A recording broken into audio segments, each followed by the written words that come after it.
Tarazlıqda olan çəkisiz linqə təsir edən qüvvələr arasındakı hansı münasibət düzgündür? Gəlin bu ipin altına biz dayağımızı qoyaq.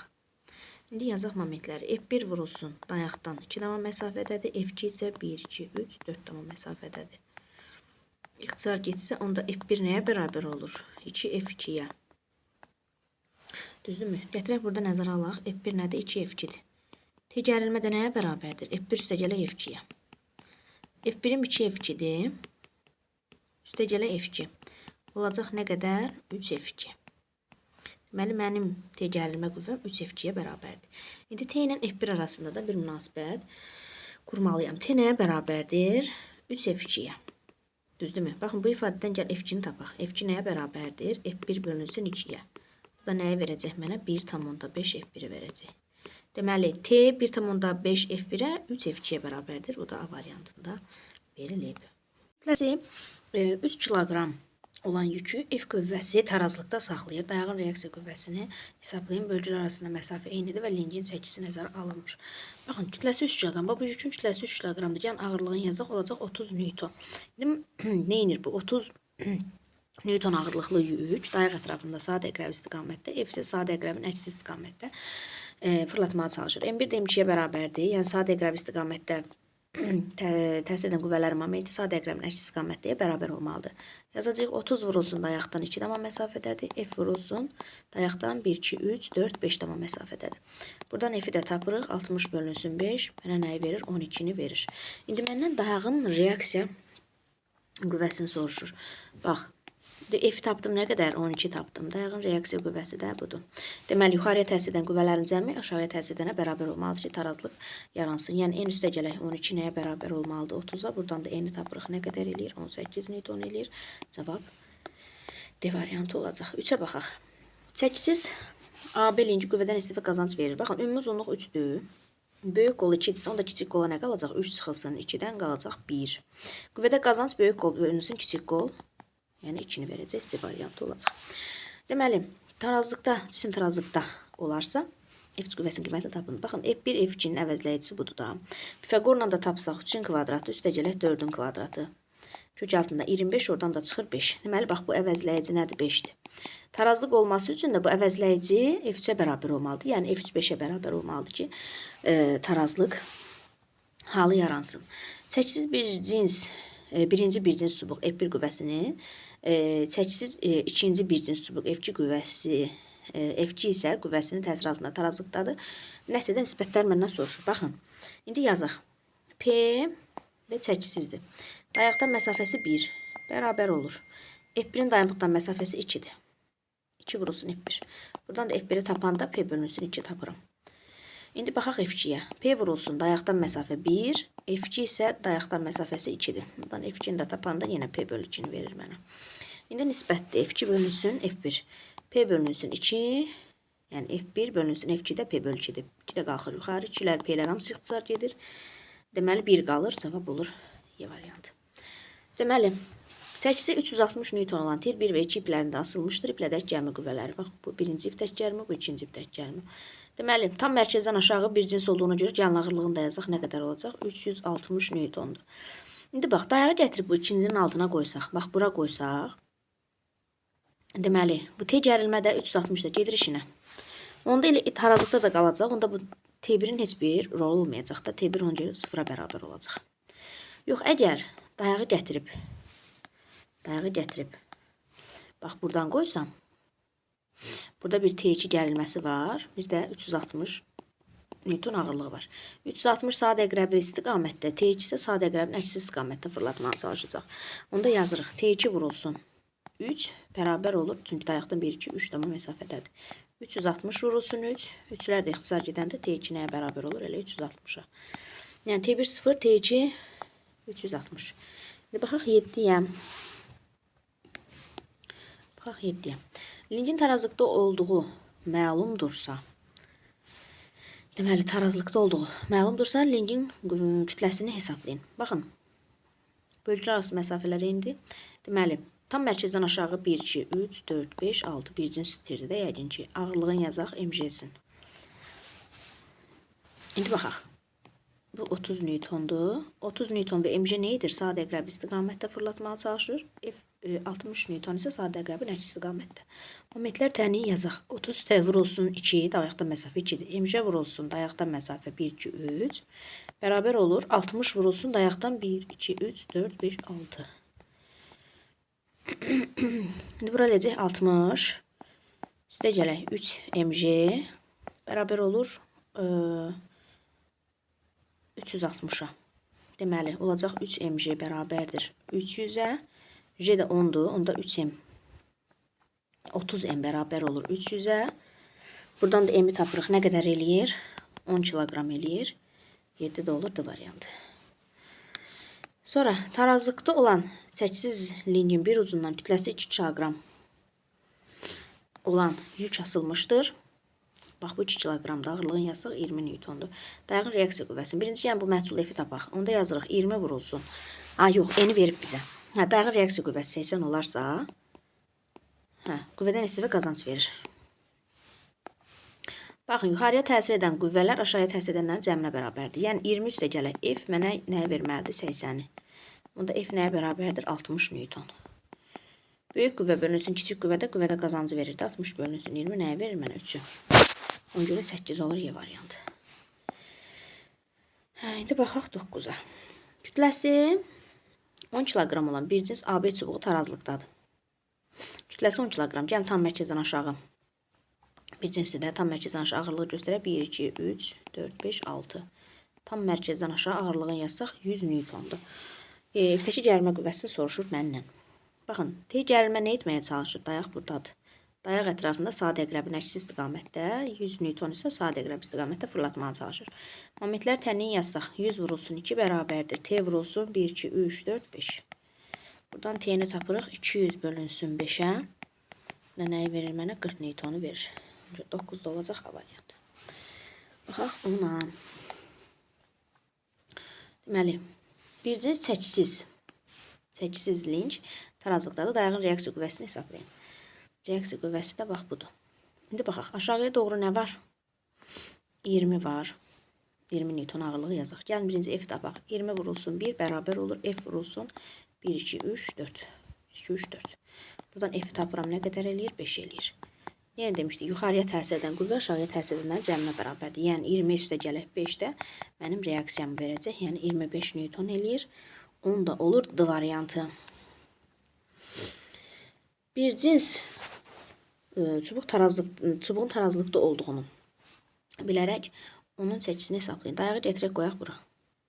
Bir cins çubuq olduğuna görə tam mərkəzdən aşağı gələn ağırlığını da göstərək. 1, 2, 3, 4, 5, 6. Tam mərkəzdən aşağı mg ağırlığını yazaq.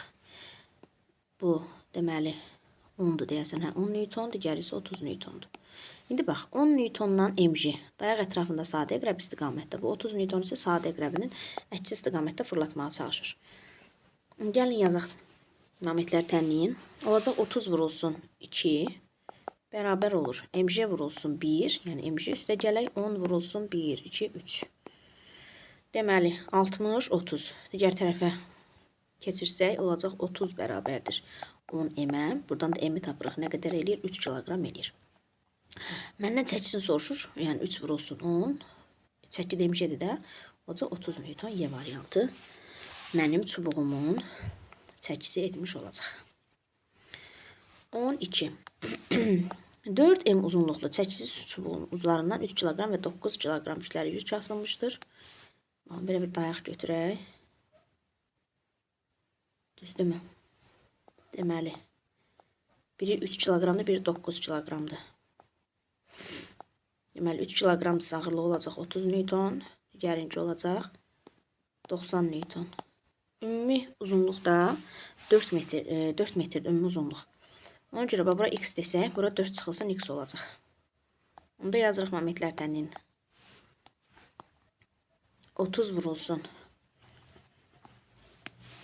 4 çıxılsın x bərabər olur. 90 vurulsun x, yəni 90 x. Olur 120 çıx 30 x bərabər olur 90 x-ə. 120 bərabər olur 120 x-ə. X də bərabər olur 1-ə. Məndən nəyi soruşur? Böyük yükdən hansı məsafədədir? Böyük yük budur da 9 kiloqram. Yəni x1 tapdıq. Kiçik yükdən nə qədər məsafədə olsa deyəcəkdik 3-dür onda. Baxaq 13-ə. Dayaq üzərindəki çəkisiz çubuq. Çubuğun çəkisi yoxdur. Çəkisiz çubuq verilmiş qüvvələrin təsiri altında tarazlıqdadır. F3 qüvvəsinin qiymətini hesablayın. İndi gəl baxaq. Deməli,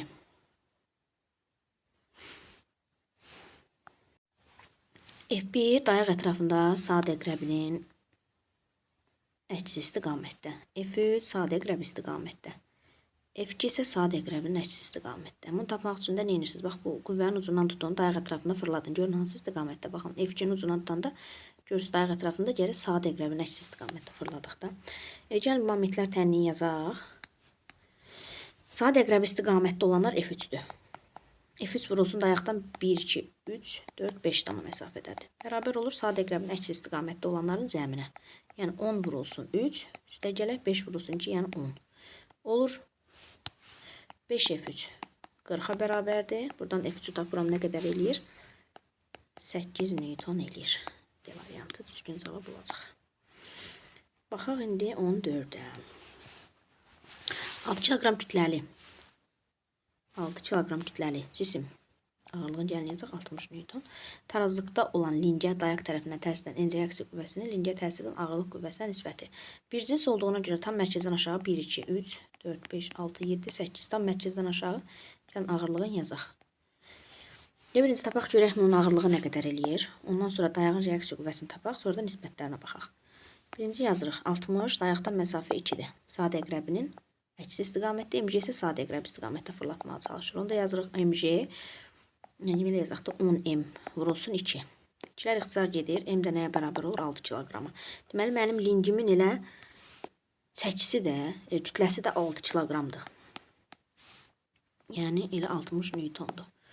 Düzdürmü? Onda aşağıya təsir edən qüvvələrin cəmi yuxarıya təsir edənə bərabərdir. Yəni, 60, 60 cəmi eləyəcək 120. Deməli, mənim reaksiya qüvvəm 120.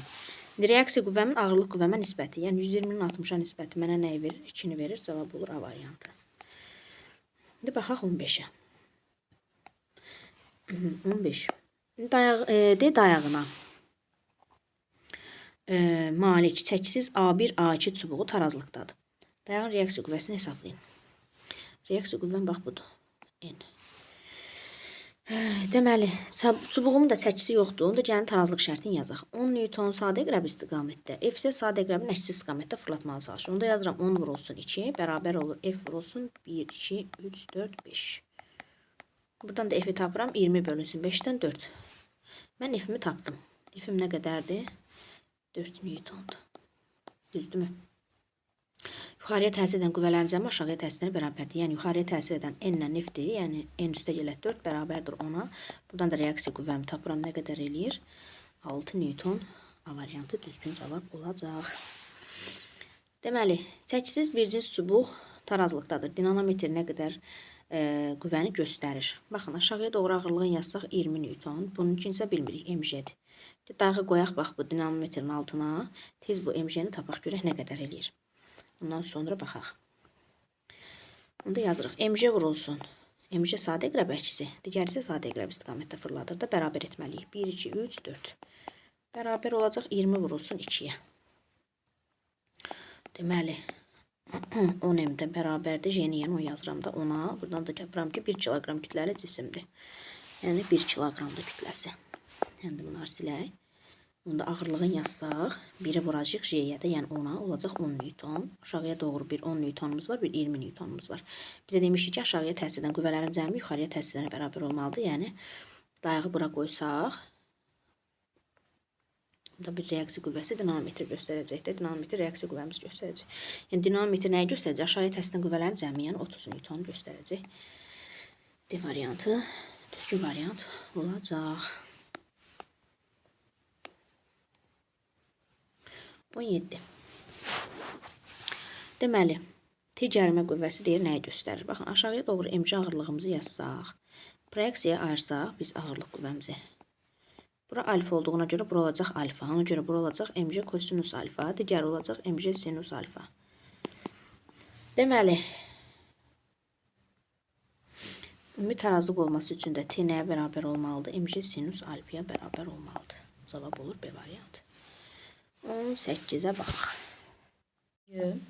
40 cm diametri 20 cm olan 60 Newton çəkili silindr verilmişdir. Silindri O nöqtəsi ətrafında çevirmək üçün lazım olan F qüvvəsinin modulunu hesablayın deyir bizə.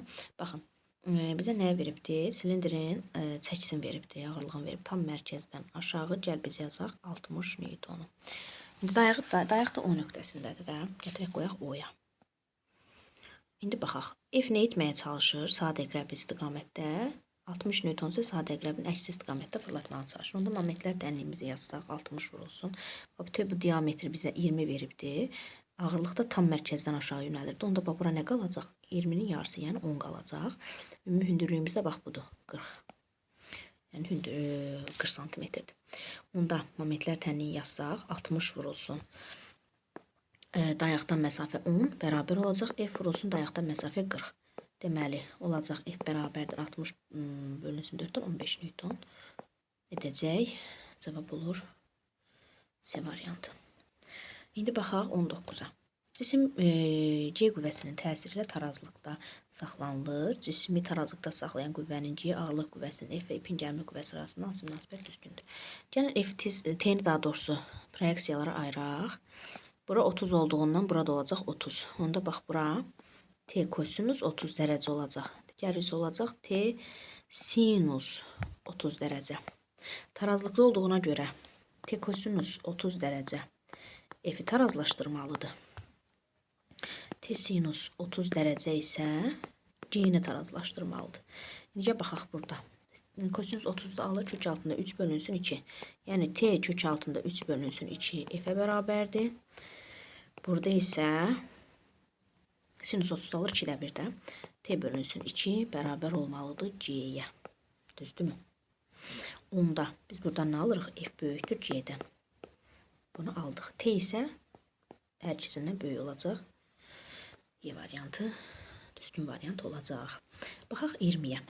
Bir cins çubuq şəkildəki kimi tarazlıqda olarsa ona təsirin ağırlıq qüvvəsini hesablayın. Tam mərkəzdən aşağı bir cins çubuq olduğuna görə gəlin onun ağırlığını yazaq. Ümumi uzunluq L-dirsə, ağırlıq da tam mərkəzdən aşağı yönəldiyinə görə olacaq L bölünsün 2. Düzdürmü? Sonra gəlin neyniyək? F1-i proyeksiyalara ayıraq. Görüş ki 30 dərəcəlik bucaq təşkil edəcək formada təsir edir də lincə. Deməli, bura olacaq, bax bu hissə. Bucağa bitişik kosinus, o da gəlib dayaqdan keçdiyinə görə bizə moment vermir. Heç bizim ondan işləməyimizə ehtiyac yox. Biz digəri ilə işləyəcəyik. Yəni, işləyəcəyik T sinus 30, daha doğrusu T nədir? F1 sinus 30 dərəcə. F1 sinus 30 dərəcə. Bu da nəyi verəcək? 150 sinus 30'da 2-də 1 olacaq 75 Newton. Deməli, indi gəl yazaq. Nə etməyə çalışır bu? Sadə əqrəbinin əksi istiqamətdə, MC ilə 30 isə sadə əqrəb istiqamətdə fırlatmağa çalışır. Gəl yazaq. Olacaq. MC vurulsun, dayaqdan məsafəsi L bölünsün 2. Üstə gələk. 30 vurulsun, dayaqdan məsafəsi bütün hamısı. Yəni L. Bərabərdir 150 yox, 75. Üzr istəyirəm. 75 vurulsun L-ə. Hər tərəfdən L ataram da. Mənə nəyim lazımdır ki? L attım. J'nin yerinə də 10 yazım. Olacaq elə 5'im qısaca. Üstə gələk. 30 bərabər olur 75'ə. 5'im bərabər olur. 30'u keçirsək 45. M də nəyə bərabər olur? 9 kiloqram. Məndən amma ağırlığını soruşur. J'yə də vuranda ümumi çubuğun ağırlığı nəyə verəcək? 90 Newtonu verəcək. Yəni 20 olacaq D variantı. Baxaq 21-ə. 300 Newton olan çubuq şəkildəki kimi iki ipdən asılmışdı. T1, T2 gərilmə qüvvəsini tapın. Bir cins çubuq olduğuna görə tam mərkəzdən aşağı mən bunun ağırlığını yazıram. 300 Newton. Gərilmələri tapmaq üçün belə bir üsul deyim. Dayağı hər dəfə bir ipin altına qoyun. Həmin orada T gərilmə sıfıra gedəcək. Rahatlıqla o digərini tapa bilərik. Məsələn, gətirək qoyaq T1-in altına. T1 getdi işinə. Tamam, T1-dən hələ ki işləməyəcəm. Buradan tez T2-ni tapa bilərəm. 300 Newton çubuğun öz ağırlığı nedir? Dayaq ətrafında sadə əqrəb istiqamətdə, T2 isə sadə əqrəbin əksi istiqamətdə fırlatmağa çalışır da, düzdürmü? Gəl tez momentlər tənliyi yazaq. 300 vurulsun 2 bərabər olur T2 vurulsun 3-ə. Mən buradan T2'ni tapıram. Deməli, eləcə 200 Newton. T2'ni tapdım, rahat. Gəl indi keçək. Dayağı qoyaq. T2'nin altına. T2 getdi işinə. Rahatlıqla T1'i taparam. Artıq bu 300 Newton nə etməyə çalışır? Deməli, saat əqrəbinin əksi istiqamətdə, T1 isə saat əqrəbi istiqamətdə fırlatmağa başlayacaq. Onda yazıram T1 vurulsun dayaqdan məsafə 3 bərabərdir 300, dayaqdan məsafə 1 elə 300. Buradan mən T1'i tapıram, nə qədər eləyir? 100 Newton edir. Deməli, T1 100, T2 200 cavab Y variantı olacaq. Sistem tarazlıqdadır. BC çubuğunun ağırlığı 200 Newton olarsa AC ipindəki gəlmə qüvvəsi neçə Newton olar? Gəlin, bu T gərilməni tez proyeksiya ayıraq. Baxın, bu bucağa bitişik olan TX, yəni T kosinus alfa olacaq. Digəri TY, yəni T sinus 53 dərəcə yəni olacaq. Bax, dayağı da bura qoysam, bu TX gəlir, buradan keçirdi, uzantısı qolu olmur. Ona görə də bizə moment vermiş. Bu getdi işinə. Biz ancaq TY ilə işləyəcəyik. Yəni T sinus 53, yəni 0,8 T ilə işləyəcəyik. Sonra ağırlığı da verib, vircins olduğuna görə tam mərkəzdən aşağı 200 Newton mən ağırlığımı göstərdim. İndi nə edir bu 200 Newton? Dağ ətrafında saat əqrəbi istiqamətdə, bu 700-də saat əqrəbi istiqamətdə, digəri saat əqrəbinin əksi istiqamətdə fırlatmağa çalışır. Gəl momentləri yazaq. Saat əqrəbi istiqamətdə fırladanlar 200 ilə 700-dür. 1-2 dama məsafədədir, 700-də 4 dama məsafədədir. Bərabərdir 0,8 T dayaqdan 4 dama məsafədədir. 400 üstə gələk 2800. 3,2 T'yə bərabərdir. Bura 3200, onda T nəyə bərabərdir? 3200 bölü 3,2 olacaq 1000 Newton. Mən T gərilməmi tapdım. Nə qədərdir? 1000 Newton 22 olur Y variantı. İndi 23-ə baxaq. M kütləli yükü A nöqtəsinə doğru sürüşdürsə iplərdəki gəlmə qüvvəsi. Gəl birinci dayağı qoyaq bura. Dayağı gətirək qoyaq bax bura. Bu məsafəyə, bu balaca məsafəyə bir X deyək. Bu məsafəyə bir L deyək. L deyək.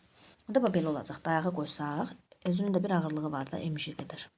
Bax, mg'nin dayaqdan məsafəsi nə qədərdir? X-dir. T2'nin dayaqdan məsafəsi nə qədərdir? L-dir. Bax, indi mən nə edirəm? Mən bu cismi götürürəm. Deməli, A'ya doğru aparıram. A'ya doğru aparıramsa, bax, mən cismin kütləsini dəyişmirəm. İşim yoxdur. Sonra T2'nin L-dən olan məsafəsinə dəymirəm. Yəni dayaqdan məsafəsinə dəymirəm. Yəni L dəymirəm. Mən nə edirəm? Bu cismi götürürəm, bu istiqamətdə sürüşdürürəm. Onda mənim bu dayaqdan məsafəm artmır. Artdığına görə T2 də avtomatik olaraq artacaqdır. İkinci halda belə yaza bilərik əslində. Baxın, belə bir üsulda deyim. Baxın, yuxarıya təsir edən qüvvələr T1 və T2-də, aşağıya təsir edən bir dənə mg'dir. Mən cismimin kütləsinə dəymədim, çəkisini dəyişmədim, artırmadım, azaltmadım. T2'mi artırdım. Onda dəyişməməsi üçün T1 nə olmalıdır? Bir o qədər də azalmalıdır ki, axırda mg dəyişməsin. Bax, bu üsul da var. Bir də gətirək dayaq söhbətini eləyək də. Yenə dayağı gətirək qoyaq T2'yə. T2'yə. Onda yazaq T1 vurulsun X bərabər olur mg vurulsun L-ə. İndi bax, T2'nin bax, bu T2'nin. mg'ni dəyişmirəm. Sonra bu L-i nə edirəm? X ilə də işim yoxdur. Bax, bu məsafəyə L demişəm də. Elə bil ki, yükün dayaqdan olan məsafəsi bax, budur da L-dir. Bax, mən L-i azaldıramsa, onda digər kəmiyyətlər dəyişmədiyinə görə T1 azalmalıdır. Ona görə olacaq T1 azalır, T2 də artır, 23 olacaq B variantı. Çəkisi 200 Newton olan bir cins çubuğu tarazlıqda saxlayan ipin T gərilmə qüvvəsinin modulunu hesablayın. Baxaq, gəl tam mərkəzdən aşağı 1, 2, 3, 4, 5, 6. Tam mərkəzdən aşağı ağırlığı yazaq. Oldu 200 Newton. İndi baxaq. T'nin dayaqda buradadır da. T'nin qolu bax budur. Düzdürmü? mg'nin qolu da budur. Bax, T'nin qolu bu göydür. Bax, bu 200 Newton'un qolu isə budur. Bunda necə tapaq? Bunda belə tapaq. Deməli, kosinus alfa nəyə bərabərdir? Deməli, bitişik katetin hipotenuza nisbəti. Baxın, bu məsafə 1, 2, 3, 4, 5 damadır. Onda yazıram belə. Kosinus 30 dərəcə nəyə bərabərdir? Bax, bu məsafəyə nə deyək? X deyək ki. X-in 5-ə nisbətidir. Onda X nəyə bərabərdir? 5 kosinus 30 dərəcəyə. Deməli, bax, bu qara olan T-nin qoludur. Bu T-nin qoludur. Tapdım. T-nin qolu. İndi gəl, bax, bu 200 Newton ağırlığı cismin qolunu tapaq. Onun da qolu, bax, budur. Onda olacaq kosinus 30 dərəcə. Orada bir L deyək. Bura L deyək, bura X deyək. L bölünsün. 1, 2, 3, hipotenuz 3'dür. Buradan da L'yi tapıram. 3 kosinus 30 dərəcə. Bu da nəyin qoludur? Deməli, 200 Newton lincin ağırlığıdır da onun qoludur. İndi neyniyək? T gərilməni məndən soruşur. Gəlin tapaq. T nə etməyə çalışır? Sadə əqrəb istiqamətdə 200 Newton sadə əqrəbin əks istiqamətdə fırlatmağa çalışır. Onda yazaq 200 vurulsun.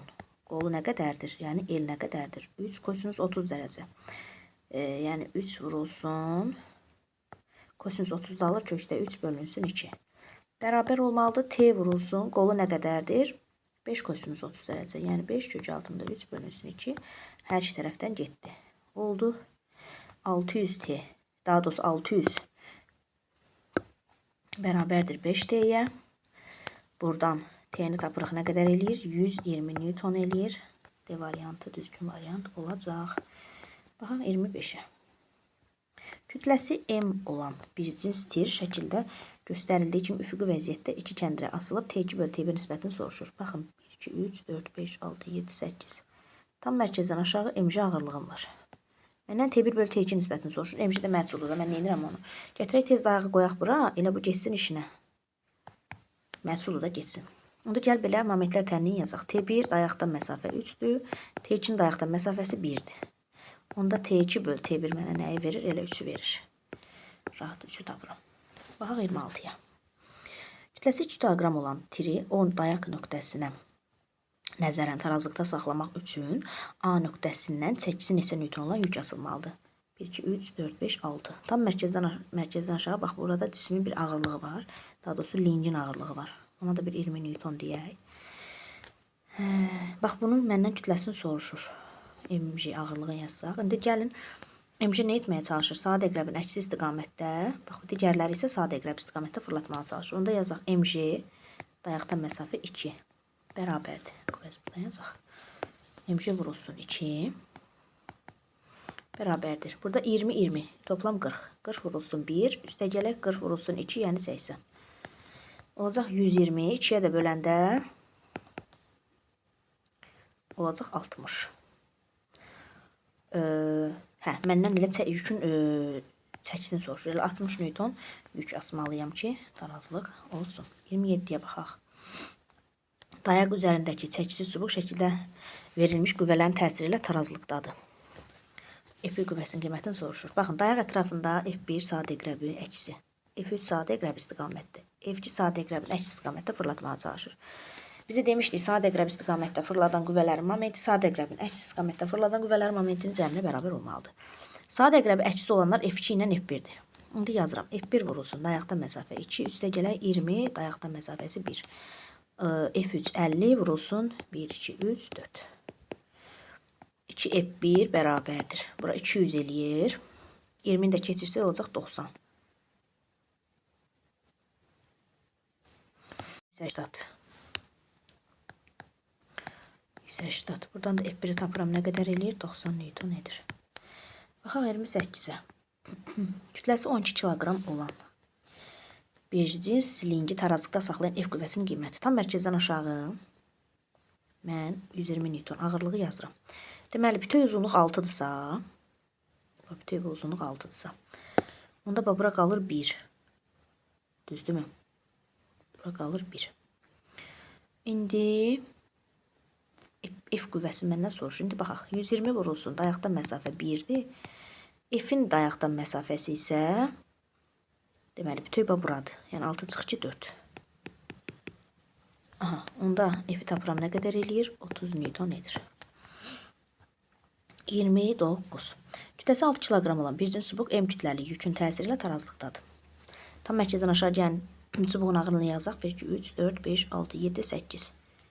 Tam mərkəzdən aşağı ağırlığı yazdım 60 Newton. Bax, bu M mənə məhsuldur da. Nə edirəm mən onu? Gətirək tez dayağı qoyaq bura. Bu geçsin işinə.